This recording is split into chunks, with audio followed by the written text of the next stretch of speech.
15 days into the month of May 2024, and we're back here on the show. It's Headline Reviews on Afro Connect TV. I am Adewale Olashopo. And I am Chinatu Ojo. It's good to be here. Always a pleasure. Oh, How are you doing, Mari? Always a pleasure. Thank you so much, Chinatu. It's good to be back here on the show as we go through the select headlines on our national dailies and even international ones, as the case may be. But it's 15 days into the month of April, May. The month is, the the year is the actually month running is really fast. up already, and we're looking at what exactly have we achieved so far. A lot of people have goals for the year. I think now is the time to begin to look into our goals, because next month will be halfway into the year already, and looking at our long-term, short-term goals.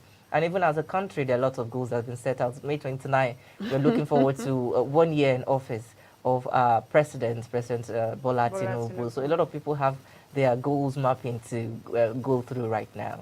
What are the goals that you're working towards? If you can share some with Nigerians. I'm not sure I want to share that, but I just want to say that there's a lot of pressure in the country. And you know, when we are talking about goals, we need to understand that we are humans. Let's allow ourselves to break down. Stop mounting a lot of pressure on yourself. If you had a target of, I want to get thicker, I want to achieve this, and you've tried all your best, honestly, and you've not been able to achieve it, rest, you've tried. Because, I mean, there's usually that loop. Why have you not achieved this? Why have you not achieved this? Exactly, the pressure, the You're mounting human. pressure on you to get something done. But interesting, the angle with which you've addressed it this morning. Do not be pressured. Do as much as you can do, and celebrate your little wins as much as you can. I mean, we have that problem. A lot of people do not realize that they are doing a lot. Yes. Because they look at the bigger picture and they forget that those big pictures we're looking at started small. It does. So you have to acknowledge your efforts and appreciate that this is where I am and this is where I hope to be. But you must be doing something. As much as you're doing something, celebrate yourself. It doesn't have to be very big. Acknowledge your efforts. Exactly. Acknowledge your efforts, celebrate yourself, and continue to do your work and pursue your goals. That's how we welcome you to the program this morning. We'll go on a quick break, and when we come back, we'll go through the headlines one after the other. Stay with us.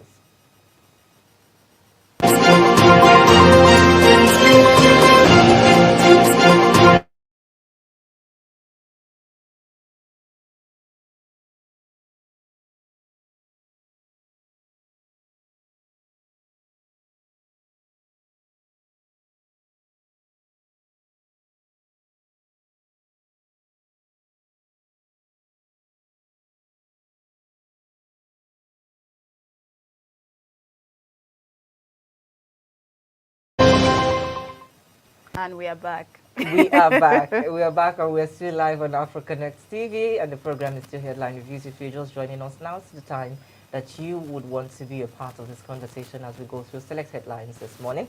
We're going to be starting off with the Punch newspaper. Policy bleeds. Tinubu unveils 21 major initiatives after marathon FEC meeting, Federal Executive Council meeting. The Federal Executive Council, after a marathon meeting presided over by President Bola Ahmed Tinubu, on Tuesday rolled out 21 major policy initiatives. The President's advisor on media and publicity, Mr. Bayo Ononuga, in a post on his X handle, formerly known as Twitter, listed the initiatives as a 48-hour visa policy, cancelling of airport toll payments, exemption for very important persons, and ban on sand dredging 10 kilometers from all federal bridges throughout the country, among others. The Federal Executive Council meeting, which started on Monday, was concluded on Tuesday in what experts have described as an unprecedented in the history of the Council. After exhaustive deliberations, the Council approved several policies and projects that would further boost the economy, facilitate investment, and promote the ease of doing business in the country. It's interesting how this happened to be a marathon. So this was one of the longest meetings we've seen for the Federal Executive Council. And usually when the president is not around, the vice president always have to take place. But now President Tinubu has arrived back into the country. Of course, we had that conversation about where it was for the past few days that we didn't understand after his meeting in Riyadh in Saudi Arabia. But now he's back into the country, and we see that the Federal Executive Council meeting, long, unprecedented, record-breaking meeting that they have. It has generated a lot of interventions, and a lot of things have been unveiled. One of these things that we must mention is about the 48-hour visa policy, which is going to facilitate a lot of process of getting visa into the country, because a lot of international organizations or international organizations, countries, individuals, governments, and whatnot are trying to get into Nigeria. We understand that this is a time we need to open up and streamline our policies, make sure that it's easy, accessible for everyone that's trying to get into the country. In as much as we want to do that, of course, we understand the issue of security, and now we must make sure. But with this, we understand that it's not longer a bogus process that has to get maybe a week or months before you can get visa into the country. That is being done. Another thing that we've seen from the Ministry of Aviation is that there's been a ban on a ban on airport toll payment exemption. So the Festus Keyamo was live the other day, was talking about how a lot of people were exempted from paying the toll at the toll gates in various international and local airports in the country.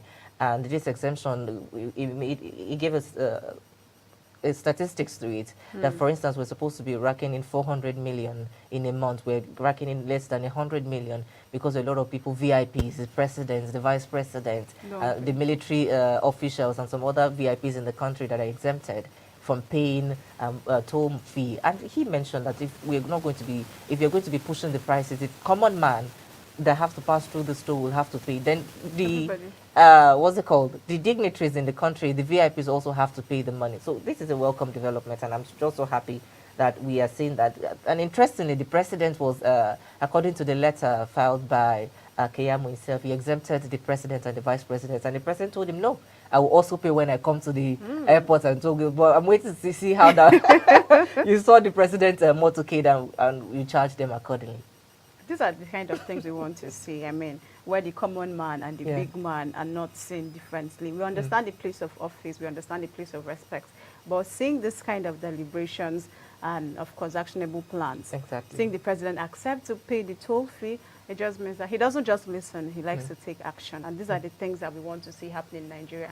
And I'm glad that we are part of history.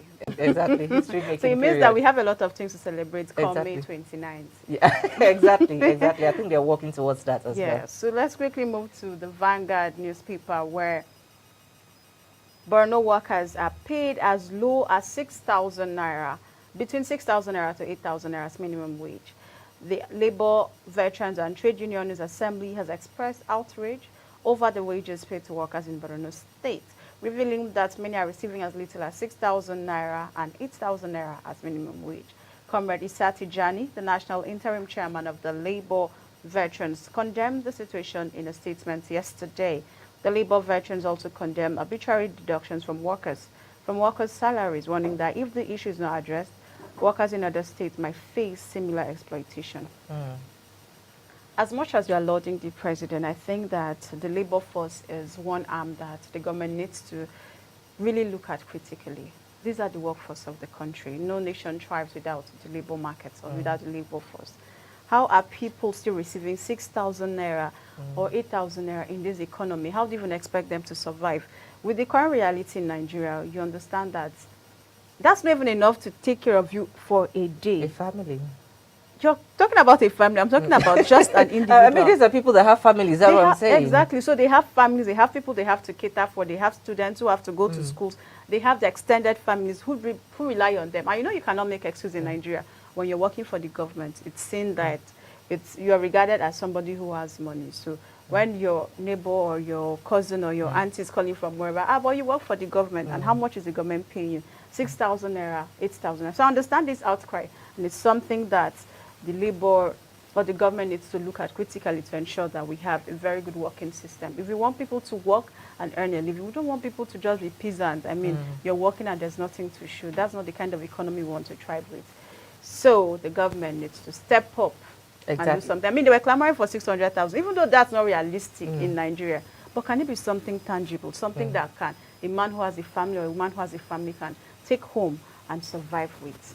Exactly, take home and survive with. And two things to mention before we move on to our next story. Number one, we need to look at the labor laws in Nigeria. Of course, you mentioned labor is the workforce, the engine behind how the country is running, and you cannot make use of these people's time, their resources, their energy, and then you pay them peanuts, which is not even enough to do whatever it is to live for a day.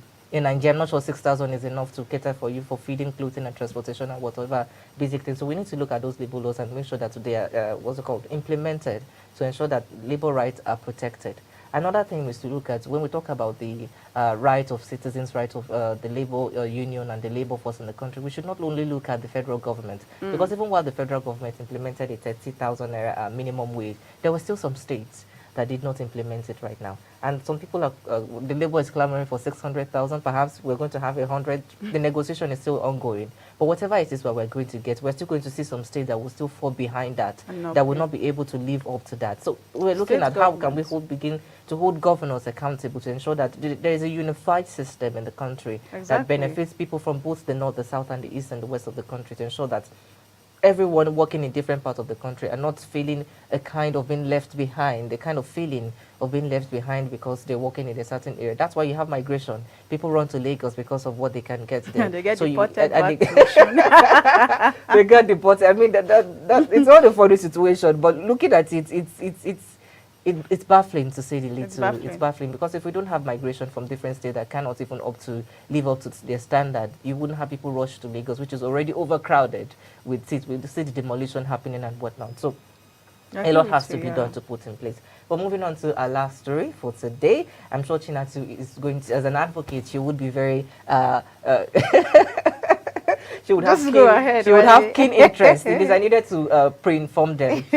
So now we're taking this story from Premium Times. Minister files suit, petitions police against plan to marry off 100 orphans in Niger State. The Minister of Women Affairs, Uju Kennedy Ohenenye, beg your pardon for that name, has begun moves to stop the plan by the Speaker of Niger State House of Assembly, Abdul Malik, to marry off 100 orphan girls in the state. She said she had reported the case to the police by petitioning the Inspector General of Police, Kayode Egbetokun, and sought a court injunction to stop the plan pending the completion of investigations. Mr. Sakdaji announced this plan to marry off the orphan girls who lost their parents due to banditry attacks in Maringa local government area of the state. The official who slated the mass wedding to take place on the 24th of May said the plan was part of his constituency project. I don't even know the angle with which I want to attack this story. A constituency what? To talk about this bogus constituency project that we're doing that cannot be tracked in this country. Or we talk about the rights of girls that are being violated because you want to marry them off. Or we talk about the issue of banditry in the states and how you need to prevent them. So there are a lot of sides to this thing. But I'm so happy that the Minister of Women Affairs, because these are things that we want them to tackle. Swift actions needs to be made. And I'm hoping that the court would give an injunction to stop this mass wedding from going on, because the girls we should be pushing into schools. You should be able to say, okay, these are schools I've been able to build in my constituency, and I'm taking these 100 girls. I'm going to fund I'm going to marry these children into my schools, and I'm going to ensure that they get proper education and sponsored education. This will be my constituency project for the next 4 years. You're not doing that, but you're marrying these people off. But we cannot deny that tradition itself and culture is playing, and religion is playing part in this. There's a lot of people, no matter how you educate somebody, like our former minister said, me, I know they speak for now. So, in as much as village boy, in as much as people get educated, there's still that cultural aspect of it that takes almost back, can't take from them. hold back their worldview. It's not so easy to change their worldview, but we've seen that intervention is being made. But aside that, there are a lot of things that will not make it to social media. Can we begin to correct people's minds that interventions such as this are not the right thing to do? You marry people off, you're going to pay their bride, the bride price and help the groom, and you facilitate their wedding materials and all of that. But I'm urging to hear what you would say. I'm confused. I'm as confused as those girls right now, because you call this a but they might not even know better. You know, that's what I was going to say, because when I was reading what the minister said, he said the parents are approving, so the mothers of these girls are allowing him to marry them off. But you understand that you can actually be in slavery and you don't even know you're in slavery because your paymaster is okay with it. You have girls you're marrying off. He's saying they're up to marriageable age. Are the girls cool with that? Are they comfortable to be married off at that age? That's what we should know. But you're not telling us all of that. You're just jumping Are there to tell better us. things they could do with their Yeah, lives? better things. Why are you not empowering them to get better with their lives and get better for themselves? Is marriage a form of empowerment to these girls? What are you? But I wonder what is. I'm looking forward to analyzing and getting an audit of his constituency projects in the last few years. And not But, this. let's see what he's been doing. Maybe he has been marrying a lot of people off without And you know the funny knowing. thing he said that he had to select, so there were Yeah. about 270, he had to select 100. The 100. And he is assisting, so he was telling the minister that she has no idea or she has no clue about this, that he is only assisting, not marrying them off the way the woman is saying it. But what are you saying? We are saying the same thing. You're getting them married. Are they ready to be married? Could there not be other things they could have done? Why don't you tell them you're going to school or empower you, go and learn a tech skill, go and learn one vocational skill or the other? Is marriage the best empowerment you could think of as a speaker for girls? I can understand. I can understand the frustration and what the Women Affairs Ministry is going through right now. But I'm hopeful. Perhaps, we can only be hopeful, but I'm happy hopeful. that this intervention, I mean, Yeah, the Minister intervention of is Women Affairs up on her game and doing this. So these are the kind of developments we want to see. Exactly, and that's where we call it a wrap today. It's been a wonderful conversation so far, Chinatu. I'm so happy to be here. My name is Adewale Olashukwo. And I am Chinatu Oji. So let's do this again Tomorrow. Bye for now. Bye.